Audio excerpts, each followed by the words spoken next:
Olá, pessoal. Hoje no canal Confabulações de uma Assistente Social, nós iremos abordar a temática do suicídio, aspectos psicossociais e a importância da valorização dos elementos da vida. Eu sou Marcela Spinardi, psicóloga, e vim aqui abordar a temática com vocês junto com a professora Williana. Eu sou Iliana Ângelo, sou assistente social, trabalho na área de educação, sou professora do curso de graduação em serviço social e doutoranda em serviço social pela PUC. Então, a gente vem debatendo aí essa temática numa série de vídeos aqui pelo canal Confabulações de uma Assistente Social, e hoje nós vamos falar da temática relacionada ao suicídio e à população negra. Isso mesmo. Nesse terceiro vídeo, a gente vai abordar esse recorte racial, porque aí, quando a gente pensa nessa questão do suicídio, né, e a gente já foi falando um pouquinho de alguns dados, né, estatísticos sobre isso, a gente vai perceber que o suicídio é a segunda maior causa de mortes na faixa etária de 15 a 29 anos. E aí, então, quando a gente faz esse recorte racial dentro dessa população de 15 a 29 anos, a gente vai perceber que o jovem negro, né, é um jovem, então, que sofre mais ainda essa questão do suicídio. Né? E é interessante a gente começar falando dessa questão do racismo.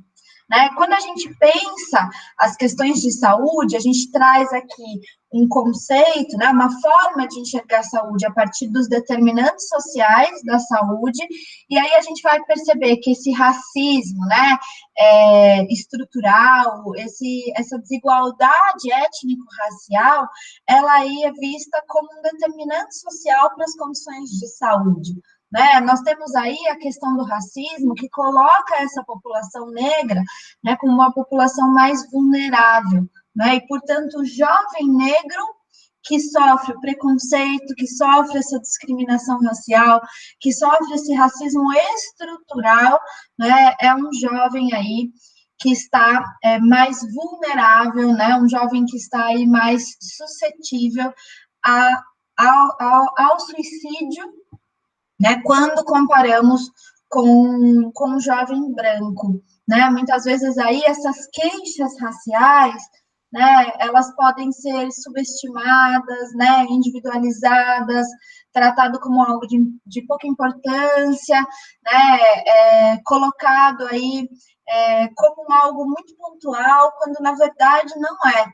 A gente precisa entender também, mais uma vez, essa questão como uma questão estrutural, uma questão que está presente na nossa sociedade, né, e que, então, está relacionado com a questão do suicídio. Porque é que nós, quando olhamos esse dado, né, de jovens de 15 a 29 anos, né, como um jovem que está sendo muito afetado, né, pelo suicídio, porque é que quando nós fazemos o recorte racial, nós compreendemos esse jovem negro como mais afetado.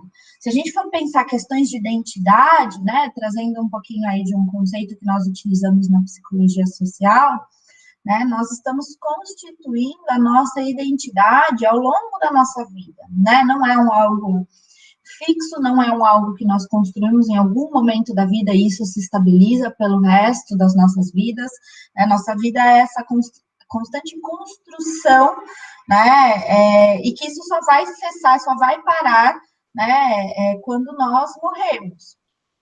Então, quando a Professora, gente... Oi. E é interessante pensar essa questão da identidade, porque você trouxe o conceito do racismo estrutural. Então, para quem esse conceito é novo, nós podemos dizer que o racismo estrutural ele perpassa a sociedade. Ele vai sendo introjetado, ele vai sendo internalizado em alguns valores cotidianos e ele faz parte de um processo histórico. Então, é um elemento social, cultural, que nos afeta desde o período escravagista no Brasil. Então, pós-libertação, os negros continuaram sofrendo uma série de discriminações, né? Então, de não ter o mesmo acesso à educação, de não poder ter propriedades, ter terras, né? Ter títulos de propriedade durante um longo período, de serem os primeiros moradores das áreas de periferia, né, das favelas que se constituíam, ou seja, enquanto, por exemplo, imigrantes italianos vieram com uma política de valorização da própria cultura, com terras garantidas, vieram com garantia do estudo, de escolas para seus familiares, né, para a perpetuação da própria cultura, da própria identidade, né, que você vem trazendo para a gente, a população negra veio escravizada, foram misturados, né, para que não conseguissem por seus dialetos, se comunicarem, então tiveram que criar uma cultura de resistência, mas os reflexos dessa desigualdade, da forma como que foi operacionalizada a libertação, né, em que os trabalhos, quando passaram a ser remunerados, não foram para os trabalhadores negros, não houve uma política de indenização para a população negra, traz as marcas desses elementos na nossa linguagem, na forma como a gente enxerga a população negra, na forma que ela ocupa os espaços ou não ocupa, né? Então, quando vai se falar da identidade que a professora Marcela está trazendo, a gente poder perceber também como é que você vai assumir essa identidade ou constituir essa identidade dentro de um espaço em que você não vê grande representação, que é fruto de um processo histórico. Você não vê muitos negros em cargos de chefia, nas salas de medicina você olha, você vê pouquíssimos jovens negros se formando nas profissões de melhor remuneração. Então, tudo isso, e vê muitos negros no presídio, no encarceramento, na periferia, na falta de, né, vivenciando a falta de. Tanto que é a população negra periférica que mais está morrendo agora nesse período de pandemia. Então, são elementos que a gente demarca como a questão do racismo estrutural, que afeta, e ele é institucionalizado nos espaços, que vai afetar essa dimensão da identidade, né? Então, só para a gente entender o que é racismo estrutural, é aquilo que vem dentro da nossa cultura e que às vezes a gente entende como natural, mas na verdade é a construção de processo histórico. Né? Só um único exemplo para a gente dar sequência é falar mulata, né? Então, na mulher negra, mulata tem aí um censo que vai dizer de um elemento de uma carga do animal, da mula, da esterilidade, né? Da não reprodução, né? Então, de alguns contextos importantes que demarcam até a nossa linguagem. E como você mesmo foi colocando, né, como é se constituir enquanto indivíduo, né, sabendo que, quando pensamos na estruturação da nossa sociedade, aquilo que eu sou é visto como algo ruim, é visto como algo feio, né? Então, como é que eu vou me constituindo enquanto eu sou, né? Entendendo que essa constituição é algo que se dá nas relações, né? Indivíduo-sociedade. Então, como é que eu vou me entendendo enquanto ser humano, né? Na representação, inclusive, da minha raça, né? Vamos pensar tudo isso, os impactos, né? Dessa estigmatização, desse preconceito, desse racismo, né? Estrutural aí, para a constituição do eu dessas pessoas. Né? E aí a gente traz aqui um dado que entre 2012 e 2016, a proporção de suicídios entre negros, né, somados aí pretos e pardos, a partir da nomenclatura do IBGE, aumentou. Então, olha aqui, em 2016, nós temos 39%, né, de brancos na proporção de suicídios, versus, né, aí 49,3% dos pardos, somados com 6%, 6,1% dos pretos, né? Então, a gente soma pretos e pardos nessa estatística, que daria aí algo como 55, quase 56%, né? Comparados aí a 39% do número de pessoas brancas, né? E aí o dado de 2012 mostra aí, né, dados muito próximos, mas sempre, né, levando em conta essa diferenciação entre pretos e pardos, né, quando comparados aos brancos, né? Numa crescente, né, professora? Oi? E numa crescente, né, de 2012 para 2016, crescendo essa proporção, né, em que a população negra é mais afetada. Que eu acredito que a expressão da desigualdade, dos conflitos, né, da desvalorização das diversidades, que nós tivemos aí até numa dimensão política, de 2016 para cá, porque nós vínhamos aí numa crescente de política de ações afirmativas nesse período.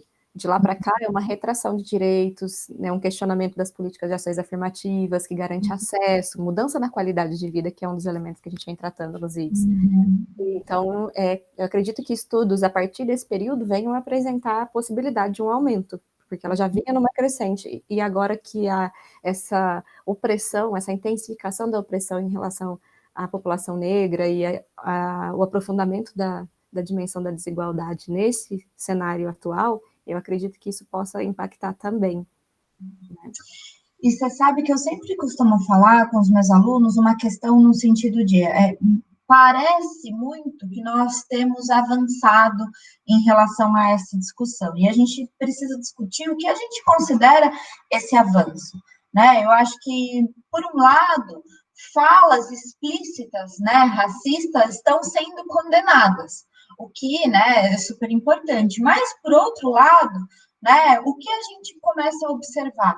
Um racismo velado, um racismo que não está escancarado, e eu acho isso até, inclusive, um pouco problemático, digamos assim, né, porque muitas vezes esse racismo velado, né, que não está escancarado aí, para qualquer um entender, é mais difícil da gente observar, né, ele está muito mais naturalizado, ele está muito mais debaixo do tapete, e aí a gente precisa de muito mais elementos para entender, né, esse racismo velado. Então, eu acho ele, inclusive, perverso nesse sentido. Né? Nós avançamos em não permitir, né, falas explicitamente racistas, mas isso não significa que o racismo tenha acabado. Né? Na minha concepção, ele está muito mais velado, ele está muito mais diluído, digamos assim, né, mascarado em falas nossas do cotidiano. Que mas eu tendo a crer que de 2017 para cá ele está mais explícito. Ele voltou a ganhar uma força no discurso político de candidatos como Bolsonaro, no período das eleições, e ele está sendo cada vez mais legitimado em atos violentos, inclusive, em uma legitimação dessas falas. Então, o que estava mais velado, né, sendo mais contido, eu percebo que ele tem ganhado uma nova proporção, tem ganhado novo fôlego, né? Então a gente precisa criar alternativas, senão isso vai gerar um aumento de fato desses índices que você está apresentando. Isso, então olha aqui, mais dados, né, para a gente observar essa questão, esse recorte racial dentro da temática do suicídio. Em 2016, a cada 10 suicídios em adolescentes e jovens, 6 ocorreram em negros, né, e aqui mais um outro, né, ainda em 2006, o risco de suicídio foi 45% maior em adolescentes e jovens negros comparados aos brancos, né, então, se ainda não fica evidente, né, essa questão dos fatores societais, né, de toda essa questão estrutural da nossa sociedade em relação à temática do suicídio, eu acho que esses dados evidenciam muito disso para a gente. Acho que esses dados vão trazendo algo que não dá para a gente desconsiderar. Né? Não dá para a gente entender o suicídio a partir disso, né, como algo individual. Não estamos trazendo aqui, né, que a população negra é fraca, né, que a população negra não sabe lidar com isso, mas estamos trazendo um componente, né, societal para analisar essa questão. Não tem como não enxergar o quanto essa questão do racismo, o quanto essa desigualdade étnico-racial impacta nessas questões do suicídio. O racismo é um agravante, né? Tem que ser enxergado como um agravante que pode impactar na ideação e no suicídio, né? Que está claro, está dado, né? E que a questão racial precisa ser considerada nos nossos atendimentos, porque ela tem múltiplas determinações que impactam na qualidade de vida da pessoa negra, né? Um contraponto que a gente precisa internalizar para a prática profissional. Né, desconstrução do racismo e a internalização da questão racial como um elemento considerado na nossa prática profissional, seja na questão da qualidade de vida, seja no cuidado para a prevenção, né, aos riscos do suicídio, e seja para a elaboração de políticas de ações afirmativas. Né? E acho que, mais uma vez, a gente volta na questão do problema social. né? É um problema social, não um problema médico, né? Um problema relacionado a uma depressão, né? Algo desse tipo. Não é um Acho que fator nós biológico.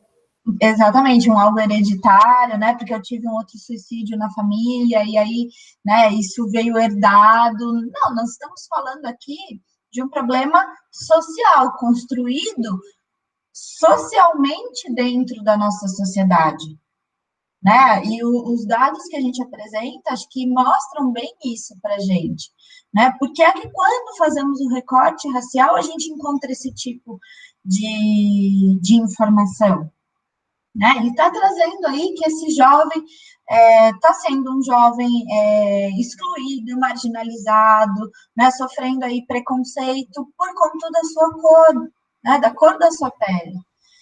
Seja por também por esse racismo estrutural, ou então até as falas, né? As vivências de fato racistas, né? No sentido de falas, né, que as pessoas escutam, seja Questão da por falta estética, né?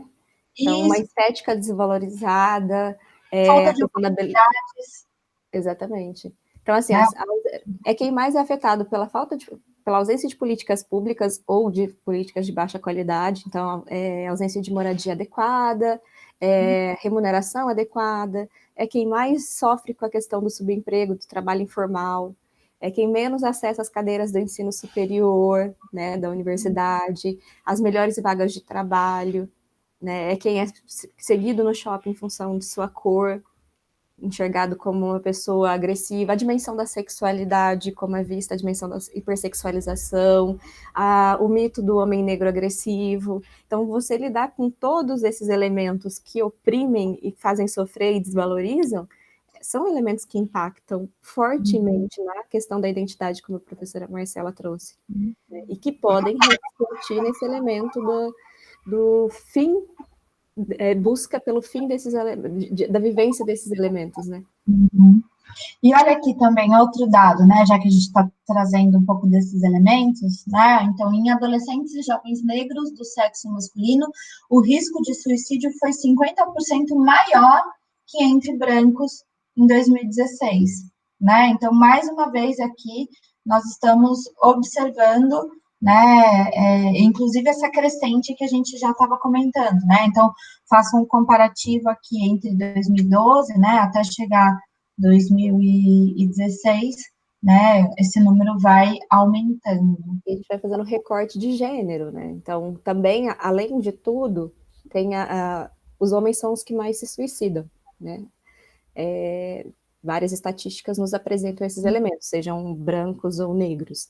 Aqui está trazendo o elemento de 50% maior, que acomete jovens, homens, adolescentes e jovens do sexo masculino.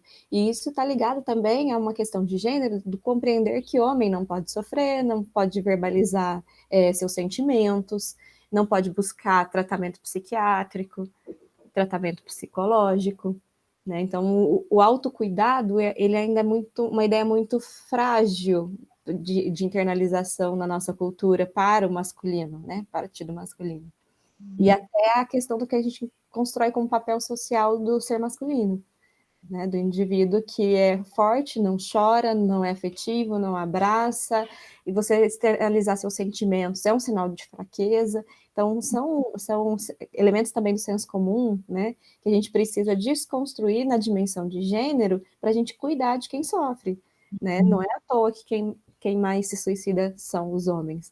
E, em geral, se suicidam também com uso, principalmente de armas de fogo, que têm acesso a esses tipos de recursos para dar fim à vida. Então, a gente precisa começar a pensar também, eu preciso discutir, e aí são 3 elementos quando a gente vai pensar, a serviço social trabalha muito com isso, que é o elemento da dimensão de gênero, de raça, né, raça e etnia, e de tipo de sociedade. Então, para a gente conseguir transformações significativas, a gente precisa travar uma luta anticapitalista, né, feminista, porque o feminismo trabalha pela igualdade, né, entre os gêneros, e antirracista, porque ele vai impactar na saúde, vai impactar nas mortes, e aí não só por suicídio, o negro é o que mais morre, jovem negro, e é o que é mais encarcerado, né? Isso não é uma coincidência, é uma construção, tá? É um projeto societário de exclusão. Então, a gente precisa estar atento da psicologia e serviço social, né? Então, será que quando eu vou atender esse público, eu de fato consigo enxergar e avaliar esse como um dos elementos, né? Então, nós temos, por exemplo, na psicologia, né, Marcela? Vocês consideram, todos os profissionais se sentem preparados? Ou minimamente precisa ser descoberto isso porque ainda não percebeu que esse é um elemento agravante? Né? Precisa ser estudado, né, para que o profissional se sinta mais habilitado a abordar e acolher esse sofrimento, né? Isso, eu acho que a gente precisa entender, e ainda, assim, acho que vou trazer um pouquinho da psicologia, né, na nossa conversa aqui, né, mas que muitas vezes a gente vai buscar, enquanto psicologia, um atendimento individual, né, numa clínica.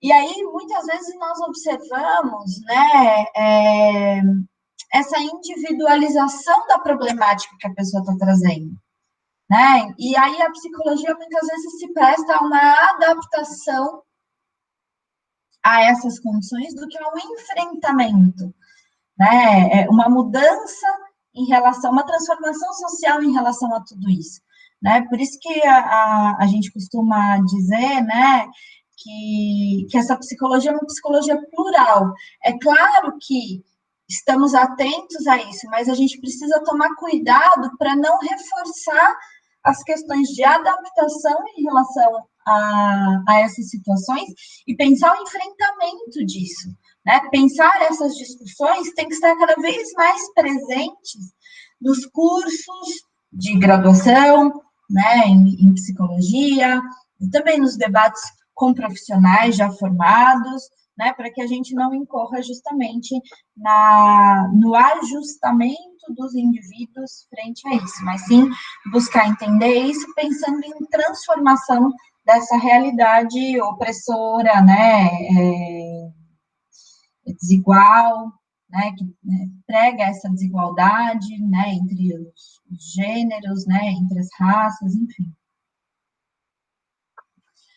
Olha aqui esse dado, que é um dado também super interessante, que diz das principais causas associadas ao suicídio em negros, né? Então, o não lugar, né, essa questão do não pertencimento, né, a ausência do sentimento de pertença, o sentimento de inferioridade, a rejeição, a negligência, os maus tratos, abuso, violência, inadequação, inadaptação, sentimento de incapacidade, solidão e isolamento social. Acho que a gente foi trazendo um pouquinho desses elementos ao longo da nossa discussão, né, sobre como é se constituir enquanto negro dentro dessa sociedade excludente, dentro dessa sociedade que violenta a população negra diariamente, seja em suas oportunidades, seja fisicamente, seja nas mortes que a gente observa também, né, violência aí contra essa população, seja no sentimento de incapacidade, de inferioridade, né, a ideia de que essa população não pertence a determinados locais, né, então percebam o quanto isso vai minando, né, nessas pessoas, essa noção, né, inclusive pensar a saúde mental dentro disso, né, o quanto isso afeta a saúde mental dessa população, né, então, aí a não aceitação da identidade racial, ou também sexual e afetiva, de gênero, de classe social, como também a professora Williana foi trazendo, são de extrema importância, né, para a gente entender o porquê desses dados, né, o porquê que esses dados estão dessa maneira. Eu acho que considerar todos esses elementos faz com que nós possamos pensar nas frentes que nós atuamos, no caso, né, a professora Marcela e eu, temos que considerar também o ambiente acadêmico. Então, gerar produções acadêmicas, artigos, pesquisas que façam essa transversalidade aí, que discutam a questão da temática no espaço ocupacional em que cada um vai pesquisar. Então, como que são os impactos disso na assistência, na saúde, na educação, né, da população negra, no atendimento à população negra, né? Nós tratamos a transversalidade, na transversalidade, a questão racial, de gênero, no curso, aprofundamos esses elementos para a preparação do profissional. E nos campos de trabalho, nós criamos espaços coletivos de pertencimento, de representação, de fortalecimento dessa identidade? É extremamente importante para um trabalho preventivo. Então, a gente consegue promover grupos, criar coletivos, fazer cine-debates, apresentar esses dados como expressão, até para que as pessoas entendam que não se trata de um elemento, como a professora Marcela falou, individual, mas expressão de uma coletividade, que ela não está sozinha nesses sentimentos e nessas vivências. Né? Nós levamos para os espaços de gestão, seja gestão pública, gestão de pessoas, o desvelamento dessa ideia do racismo estrutural, até para que haja mudanças nos cenários, na vivência social. Né? Então, são elementos que nós precisamos considerar. O vídeo, né, esse vídeo vem para tentar promover também essa reflexão com vocês. Com certeza. E aí, já para finalizar, né, a gente trouxe um slide que mostra por que as maiores taxas de suicídio estão na população negra, né? Porque justamente o racismo causa esses impactos danosos que vão afetar significativamente os níveis psicológicos e psicossociais também dessas pessoas que estão vivenciando isso, né? Então, a gente já foi falando um pouquinho disso, mas acho que aqui, né, nesse slide, a gente amarra todas essas discussões, né, para dizer o quanto isso tem um impacto significativo na vida dessas pessoas, né, e que, então, esses impactos geram efeitos diretos no comportamento das pessoas negras, que normalmente estão associados à humilhação racial e à negação de si, né, e isso pode levar a diversas consequências, inclusive ao suicídio. Eu acho que, então, cabe a nós, profissionais, trabalharmos no resgate, inclusive, da história, da memória, né, da população negra, como nossa história e nossa memória, né? Nós somos uma sociedade muito diversa, e é importante valorizar e entender que de onde vem a nossa história. Então, o resgate da cultura afro-brasileira, né, das matrizes africanas, sejam elas na religião, nas músicas, né, na cultura, na arte, na culinária. Então, para que a gente conheçam as grandes figuras, as grandes construções, as grandes obras africanas, como parte também do nosso elemento cultural valorizado. Né? Então, isso cria uma identidade positiva no sentido do reconhecimento das suas potencialidades, da sua qualidade, né, da sua criatividade. E isso impacta diretamente no coletivo e no individual. Então, da gente criar condições, como é que... Não basta, por exemplo, a matéria ela traz para a gente um elemento da inserção na educação. Então, não basta eu criar uma política de ação afirmativa, garantir o acesso, eu preciso garantir a permanência e a representação. Eu não fico onde eu não me sinto acolhido, identificado, representado. Né? Então, eu não tenho professores negros, eu não tenho colegas negros na sala de aula, eu não me vejo naquela linguagem, naquele espaço, dificilmente eu consigo permanecer. E aí aí essa construção que a gente vem falando desde o início, né, como a sociedade vai se organizar, ela se organiza de modo excludente até nos pequenos processos. Então, o nosso papel é criar nos diversos espaços em que nós atuamos um senso de representação. Então, eu vou criar uma peça informativa de divulgação, eu estou representando a população negra nessa peça informativa que eu estou criando, eu trago pessoas da área, profissionais negros para falarem. Hoje nós estamos aqui, mas a gente está falando, né, a partir de uma experiência profissional, mas construída dentro de elementos que a gente se relaciona, busca compreender e busca ouvir a partir dos profissionais negros que têm uma apropriação muito maior. Né? Eu particularmente trabalho e aprendo e desconstruo o meu racismo, porque o racismo está internalizado em todos nós, somos frutos de uma sociedade racista. Eu aprendo todos os dias com os jovens negros, principalmente do coletivo Coloriafro, que eu faço parte. Um coletivo negro que me ajuda a perceber o que dos elementos do racismo estrutural eu tenho internalizado em mim. E venho ao longo dos anos, desde 2015, desconstruindo, basicamente a partir desse período, porque eu também não tive na minha formação acadêmica um preparo para lidar com as questões raciais. E aí agora eu tento reproduzir esses elementos na formação dos estudantes, né, do curso no qual eu trabalho. Tá? Então, e levar isso para os meus colegas, dialogar a partir do aprendizado que eu venho tendo. e trazer pessoas que, de fato, saibam apresentar esses elementos para que eu possa aprender, porque eu acho que essa é a dinâmica também, a gente aprende todos os dias. Eu me identifico muito com essa fala sua, professora, no sentido dessa desconstrução, né? Quando eu me dei conta disso, né, muito nessa questão das trocas, né, dessas discussões sobre a temática, eu fui percebendo essa questão do racismo nas minhas falas, né, nas minhas ações, inclusive, e acho que é importante a gente dizer isso, né, porque o racista é sempre o outro, né, a gente nunca se identifica, né, o racismo acontece, mas se a gente pergunta, né, quem é o racista, é sempre o outro, nunca a gente, né? E a gente tem que perceber, inclusive nas nossas falas, né?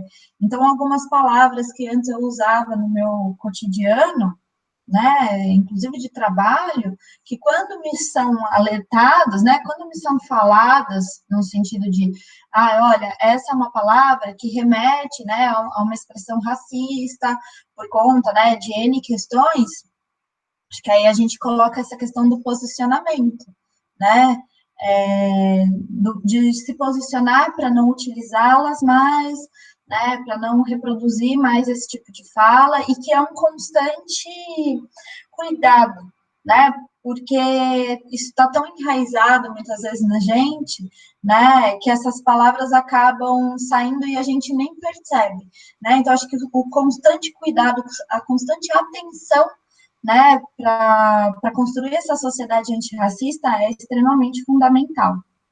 Não só na fala, mas também nas nossas práticas. Uhum. Partindo do entendimento também de que aquele que é usuário do serviço que a gente oferta tem um conhecimento, tem uma experiência de vida, tem um domínio temático imensamente maior do que o que nós temos, e abrir espaço para que eles construam as possibilidades, as formações. Então, a gente trabalha, por exemplo, no espaço que eu trabalho, nós tentamos promover isso, porque quem vai falar, quem vai formar é aquele que tem o conhecimento sobre o assunto. Porque tem a questão da dimensão da sensibilidade, né, do processo de sensibilização e do processo de identificação. Faz muito mais sentido a fala dele do que a minha, e até para mim. Então, eu aprendo, são jovens, adolescentes, que eu aprendo todos os dias. E aprendo academicamente, porque eles também fazem estudos, né?